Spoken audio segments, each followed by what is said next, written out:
So I'm going to go through my kit, partly because it's weighing far too much. So I'm going to take it all out and see if I can get rid of some stuff. I weighed this, the main pack here was coming in at like 15, nearly 15 kilograms. And then these two, which I never weigh these things. They sort of become anomalous. They're weighing in at 4.5 kilograms. So that's like my drone and then water filter and all that kind of stuff's in there. So yeah, them, which I never normally weigh. So quite often I've probably gone out thinking I've only got 15 kilograms on me, but I've actually had that extra weight. So the bag is packed for the Irish East Highland Way, which is Ireland's newest national walking trail that nobody has ever done, and I came up with it. And it's basically 96 miles. And it'll take 5 days and 4 overnights wild camping. And there are some resupply options along the way, but not too much. So that might be how I'll actually then get rid of some of the weight in here, is by relying on those resupply spots. Bring less food with me maybe. So yeah, let's go. So yes, my little unpack. Part of me would actually like to ditch this as well. It's just really handy having a drone there and to be able to use it quickly and easily. So I do like that, having it there. But I do really feel like if I'm carrying a bum bag and this, it's like so constraining, or feels constraining. And it'd be nice to actually ditch that and just have a bum bag, but I don't know if that's feasible. I might just have to live with it. It means also if you do take your pack off for stuff, then... But I do actually have my water filter in this for a change rather than in my backpack. And that might mean that I can actually, again, drink on the move without having to take the backpack off. So essentially just don't take the backpack off, and then I won't have all that kerfuffle with undoing this, especially to be able to get into my bag. So yeah, in here is just the usual. So in the wee back section, I've got my maps. I've actually got 2 maps for this, because basically it's going all the way from Ballycastle in the north to Belfast. So it actually, in theory, would take 3 maps, but I know some of those sections pretty well. In the main compartment here, I've got any of the sort of things I want to get quick, easy access to. So microphones, that's the wee Highland. I've got my controller. I could ditch the controller and just use my phone to control the drone. That's a possibility for shaving weight. The wee drone itself is super lightweight. It's the lightest you can probably get within reason. So that's the wee DJI Neo. And I've got the 2 extra batteries and the battery pack in there. But yes, I could theoretically ditch this, and that might save some weight. So that's the wee arm chest pack.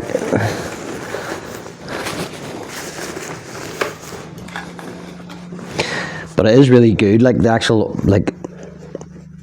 arm chest pack itself is great, and it's actually love having that sleeve for the map. So, and it means I use the map more because it's easy to get in and out. Sometimes I shove my phone in there as well, just for handiness. So yeah, it is actually really good. So maybe I'll just live with that. And then this is a little Eagle Creek Ranger. I would like to have a black one of these. The orange just melts my head a bit, but it is good. It is good. Just got my wee wallet in there, which is my iLink card for Zone, which may be useful. It's great for day trips. It definitely saves money on day trips for you're making a journey out and back. For this will be a train up to Ballymena, and then, or maybe up to Coleraine, and then a bus to Ballycastle, and it probably would save me maybe about £2. So I might use that. And I just carry my wee tiny headphones in there just for journeying. And then I've got like most of my bank card, for example, but then I've got just a little card there with some duct tape on it, a little SIM card thing, and a wee mini screwdriver for my glasses, which I haven't had to use. So those are just some of the essentials in there. In the main compartment then I've decided to put my water filter and CNOC bag there in there, so it's handy to get to. Hand sanitizer, sun cream, won't need, but I did actually get a bit of sunburn actually the other day when I was up my last hike, and I had my trouser legs rolled up. I was in my t-shirt for a bit and it wasn't even that sunny, but yeah, I definitely felt it on my legs. So so it might actually happen. Fingerless gloves, got my mozzie net there. Usually I pack my sleeping bag in my mozzie net, but I realise again sometimes when you're filtering water this time of year and the mozzies are all around the rivers and that, they'll want that handy. And if I'm out, especially on the first day, that quite often is in my bag and my sleeping bag's in it, and then it'll be a faff. So I've decided that may be a better idea to actually have that there, or have two. So pack my sleeping bag in a mozzie net as a backup and have one in here. Little buff kind of thing, and some foot care things, again just quick easy access. So I've got some zinc oxide tape and then some compedes. I never use the compedes, the zinc oxide should be fine. I've got a power bank in there. This is a great wee power bank. I got that in AliExpress there recently for like 25 quid. It's 20,000 watts, but it's 45, or 20,000 milliamp hours, but it's 45 watts. So it's fast charging. It's got a digital readout on it. And the actual leads built into it. So that's class. So it means I can just charge up my drone along the way or other bits and pieces and have it stashed in there. Or my phone, which I use a lot for filming. And then just like leads and little card reader and a lighter, spare lighter, and I put in some wee Ziploc bags in there just if it's peeing out of the heavens. I can then get that all watertight, at least the important things. So I don't think there's anything in that I won't be bringing. It's just whether I decide to keep it in that bag or not. Right, into the main pack. Oh, I can feel the weight of that. I do not want to be bringing 15 kilograms plus that with me.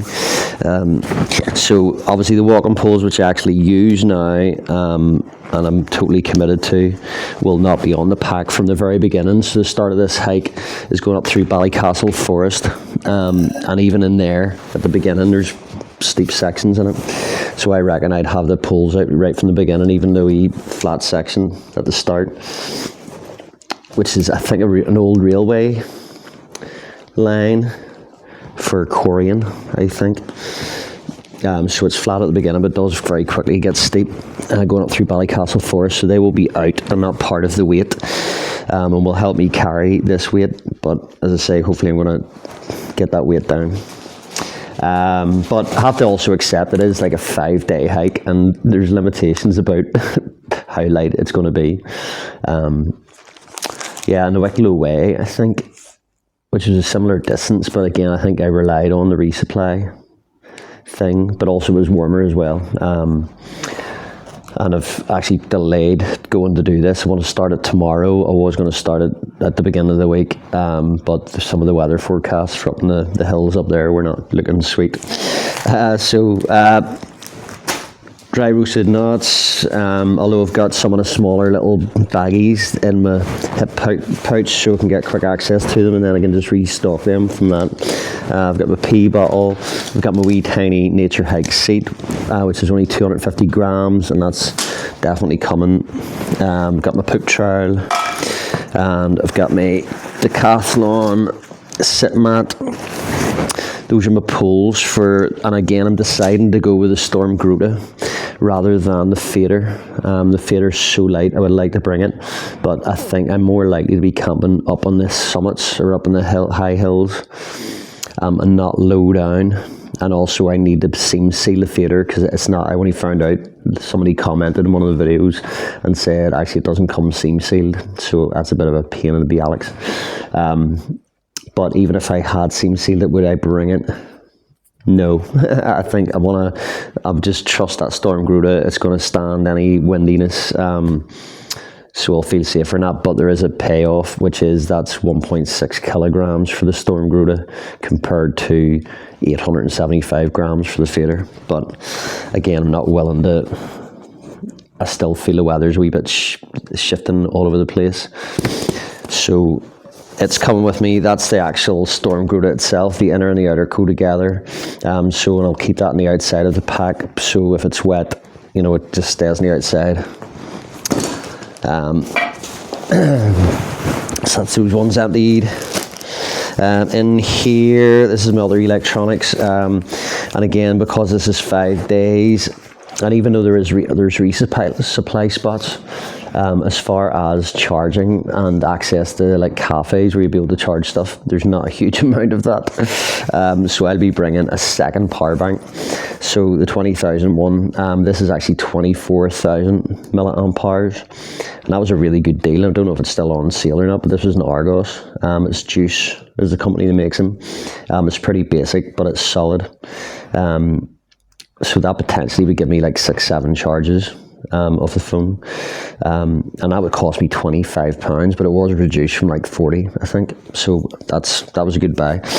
So yeah, again, that's going to be extra weight that I wouldn't normally take if I wasn't doing 5 days, if I was doing less than that. Leads, and I realised on one of the trips that I didn't have enough leads or the right leads to be able to charge my drone and charge the other things that it is. So I've got quite a few extras, and then my little travel plug for one in bus stations or train stations.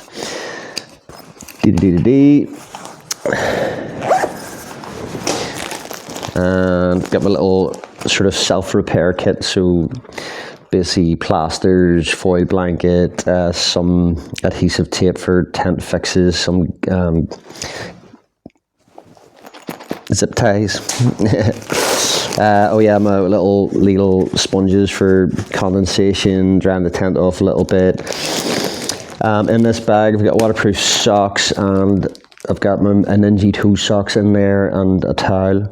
I'll probably walk in regular socks until my feet get wet, and then once they're wet, I'll dry my feet off and then go with those. But my last 2 hikes up in the Garran Plateau, my feet have got wet, and it's been totally fine. It's not bothered me at all. So, but yeah, walking with wet feet all day may cause issues potentially. Little ankle gaiters to stop all the bracken and heather and getting into my shoes, mostly. Got my wee windbreaker that'll be there. That's the best thing for hiking, and it's so lightweight. I did get a Terex one, but it was heavier than this, and the weight of this is just brilliant. And it's just that tiny little thin layer that's just great for keeping the cool wind off, or even a light shower. I was going to go with my normal waterproof top and bottom, which is like a 3-layer Gore-Tex, essentially. But this combo is half the weight. So instead of like 800 grams, this would coming in at 400 grams, and it's that really lightweight Terex top, which is almost the thickness of a windbreak. It's crazy light, but I've used it and it's performed brilliantly so far anyway. And then that's the matching trousers, which are full-length side zip. My concern about that top there was just whether I could get it on over insulation layers, but yeah, I'm rarely wearing a waterproof over insulation layers, because that'd be a sweat fest. So but there was one of those nights a few days ago, I think last night actually, it was meant to get down to 0 and feels like -5 on top of Troston, which is like whatever. So hopefully it's going to be a bit warmer in the next couple of days rather than that. This is just a wee gilet. I like that as a very quick, easy insulation layer to whack on. It's not designed to stuff into its own pocket. I just do that. And that's a nice layer to stick on and hiking in. And then a wee LL Bean Primaloft jacket. It's not super thick. So I don't mind. I don't want to hike in anything that's too thick. So I'll have my actual camping puffy. So whenever I've stopped moving, not generating body heat, which will go on top of all of that. So I'm expecting it to get cold enough that I might need to use all of those. Side pockets here, tissues, wee 4-class head torch. Other side hip belt pocket is just my snacks. So again, I'm going to have a little smaller bag of nuts and then resupply it from the bigger one. And then some of those wee naked bars. Although they didn't have my favourite flavour, in Tesco's the other day, which was the caramel one. Caramel and whatever, but anyway, they'll do the trick. Right, and then the front pouch, I've got one of my little selfie stick tripods. It's lightweight. I could ditch this and just bring the one that I'm using to film this right now. I did love this, just how small and compact it is, and maybe I'll just bring this and ditch that one, which is heavier and bulkier, but it's more solid, so if it's windy, that is more likely to stand up straight and not fall over, as this one tends to do, and it happened in the last video as well, and it doesn't really take much. Just because I did get a bit sunburnt the other day, on the pretty cloudy, overcast conditions, I might actually bring my fake Patagonia bucket hat, just give myself a wee bit of neck protection if I'm walking all day in the hills, and then just my active water bottle. I'll just basically be refilling that, and that's only like 500, 600 mils, 600. So I'll just refill that along the way. Right, main pack.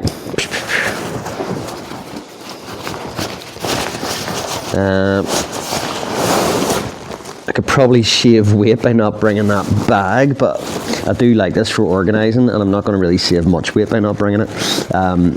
So in here is my Decathlon 4-class cook kit, which I've obviously used for years. It just works so well for me. That's got my wee coffee filter in it, the wee BRS micro stove, and yep, gas canister and all in there. And because it's 5 days, I'm bringing a spare gas canister, another spare one, which is only about under 180 grams.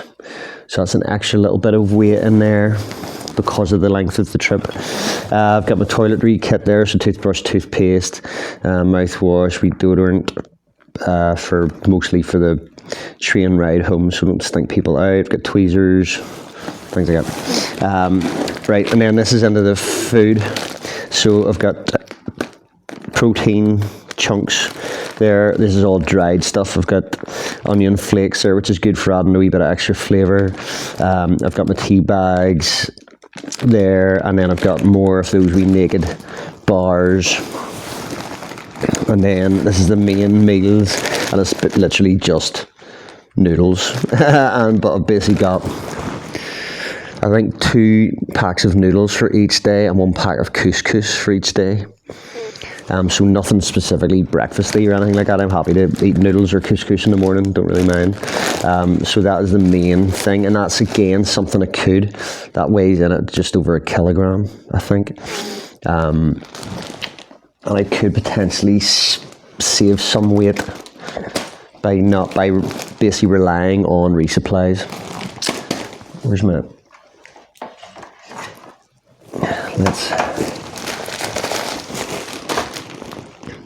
Yeah, it's nearly 1.2 kilograms. So potentially if I brought half of that, then I could save, half a kilogram, 600 grams. So yeah, that's the extra gas canister. These are the ones I just refill. I've got a ton of butane propane canisters that are long ones that I got from B&M or Home Bargains for like $1.99 and stocked up in them. I've still got tons of them. Just refill these. So yeah, they're about 180, 190 grams. And then I've got my coffee, my GSI Infinity mug, and inside that's just my fresh ground coffee, but enough of it as well for the 5 days. And again, all these little things are those extra weights that are going to add to it. And then I have those in my wee sink, portable sink. That's mostly just for organising. Just is really handy. It's also like watertight to a point too, so if I'm using anything that's liquidy, food wise, and it's in that, it'll have a bit more protection. And then I'm using those rubble sacks I've shown you before from Tesco's, so I've got a couple of those I'm using. I've got my camp clothes in here, so basically long johns, long sleeve top. I've got some hand warmers, about 3 sets of pocket hand warmers in there, in a Ziploc bag to keep them dry. They're going to be sacred. In here is clothing, so spare pair of base layer long johns, boxers, couple of t-shirts, spare socks, a couple of different varieties and thicknesses of socks. And I think in the Wicklow Way, it was one of the ways they got the weight down was basically by like having essentially one set of clothes you're walking in, sweating in, but not having more than that. So just allow them to be stinky, and then have your camp clothes. So just be a stinker basically for 4 nights, 5 days, and maybe just like have one spare top for like changing into whenever you finish and you're on the finish the trail. And actually at the end of this, you're arriving in Belfast, so there is no public transport at the end. So yeah, you could kind of get away with not doing that, apart from the bus back home. That's my nature hike 5.8 rated mat, which is about 500 grams or so.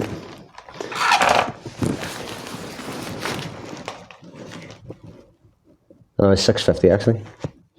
I do have a slightly lighter mat that's not insulated, but these are all fine. You know, you could shave off like 100 grams here, 100 grams there, and you know, it could add up to like, because ideally I'd want to be taking a couple of kilograms out. This might be one actually that I could do without, and this is my Columbia camp shoes. Yeah, they're coming in at 680, but that's with waterproof socks in there as well. So that's probably a luxury I could, yeah, I think that's going to be the first to go. There is there's a lighter option. I could bring my wee sandals with me, but it is nice if you've got really wet feet. But again, the times whenever I like using them most is whenever I'm like actually hanging about at the tent, which in this trail I don't think I'll be doing that much of. I think I'll be like up and out and walking and hiking, trying to cover ground, because each day is about at least 15 miles each day. I don't think I'll be hanging about the tent that much. And then the other thing is for like basically like long bus rides, train rides home, where it's nice to not have wet feet that whole journey and just to get into fresh socks and put something like that on. But realistically, again, I'm going to be walking into Belfast, and then that'll be it. I'll be home. So I'm basically walking home. It'll be a long walk home. So that might be the one that's ditched. They on their own way, yeah, 472 grams. Yep, I think that's the first thing probably to get ditched. For example, if I brought these, the Primark Birkenstocks, they're like 225 grams. So if I really wanted to, I could bring them. They're light and they're great actually. Possibility. And then I've got my puffy trousers from ASOS. I've got my inflatable pillow, and I've got my wee nature hike booties. I never actually really use those nature hike booties. I don't really feel like they do as much as just wearing a nice thick pair of socks, and hand warmers, pocket hand warmers, to be honest. Because if there's no heat in your feet, and quite often for me there is no heat in my feet, putting on a set of down slippers doesn't really but I don't think they weigh that much, so I don't know, but I'll maybe weigh them and see if they're worth ditching. But pocket hand warmers are definitely a lifesaver. So they're in one of the 45 litre rubble sacks, and then the other 45 litre rubble sack is at the bottom, and I used a brand new one because I don't want any little holes in them. So that's where I've got my Terex puffy jacket, which is like a much more significant puffy jacket than any of those insulation layers. So it's less likely to be out during the day and more likely to be on in the evening, which is why it's down at the bottom with my sleeping bag, which is actually, and I'm going against my normal protocol of not using stuff sacks, and it's because this is the quilt. It's not actually the sleeping bag, it's the Optimus. Is it Optimus quilt? The ultralight 850 or something like that, but it's toasty. Like it's, I think, rated down to like -4 degrees, and I haven't actually used the quilt yet, but I really am interested to try it out. I think I might be converted to them from my indoor experiments. But yeah, and it's just so much loft in it because it's 850 fill power. It kind of just like balloons out, and it's actually quite hard to get into things. But because of that, it's like I feel like I'm not getting as much compression the way I normally use it, and I feel like this does actually squidge it down more. But we'll see, I may or may not go with the stuff sack. Again, it'll probably shave a few grams off if I don't use the stuff sack. We'll see. And yeah, that's the second one of those. The only other thing is foil bubble wrap. To be honest, this is a slightly bigger one, and if I just need to find where my smaller one is, and that'll shave a few grams off. But yeah, that'll protect the sleep mat from puncture, and just give a wee bit of extra insulation. And that is all contained within the Nature Hike Rock. And that's the 60-litre version. Yeah, 60 litres. And then the only other thing in here is the waterproof rain cover, which I've switched out for the high-vis regatta one. There are a few road sections on this trail, but not a lot of it actually, because nearly all of it is off-road or on sort of say public footpaths, so yeah, there's not that many road sections. But when I'm on road sections, that's when that is really coming out to help give me visibility on the roads from maniac drivers. Right, so that's all the gear out. I'm going to go through this and figure out what I'm going to knock on the head to try and get this weight down. I don't want to be going with the weight that it was there. Say it was 15 kilograms worth in the main pack, and then another 4.5 in the bum bag and chest pack. So that is, yeah, just too much. That will not be enjoyable doing up the uphill sections. It would be doable with the poles, but I'd rather make this as enjoyable as possible. So to say, this is the Irish East Highland Way. It's my own creation. I'm hoping to get this walked starting tomorrow. It's 5 days, 4 nights wild camping. There's only really 2 resupply spots, 3 at a max maybe. And it's basically walking from Ballycastle to Belfast, over the Moyle Way, then over the Garran Plateau, which is the little piece in between that's sort of prevented me from doing this previously. Then that connects on the Antrim Hills Way. So all of this is all waymarked really, apart from the Garran Plateau. So you're following waymarked trails. And then after the Antrim Hills Way, which takes you through to Ballyboley Forest, you're basically walking through townland, so like Ballyeaston and Ballynewer and Strayed, and that'll take you through to Woodburn Forest. And then the last day is basically from Woodburn Forest, walking down the Knocker Road, Cullyburn Road, connecting onto the 3 Mile Water Glen path, so you're walking along the river. That'll take you down to White Abbey onto the coast, and then from the coast walking along the coast and then onto the public footpath essentially that takes you right through into Belfast. And part of this is you're starting at the statue of the Children of Lear in Ballycastle, and you're ending at the Salmon of Knowledge in Belfast. That's a trail I'm trying to give birth to. It's going to be an unofficial national long distance walking trail. Yeah. It's going to be my wee baby, and hopefully I'm going to make it happen. Starting tomorrow, ending on Tuesday, arriving in Belfast. We shall see, but I need to get this weight down first. Right, saunter on.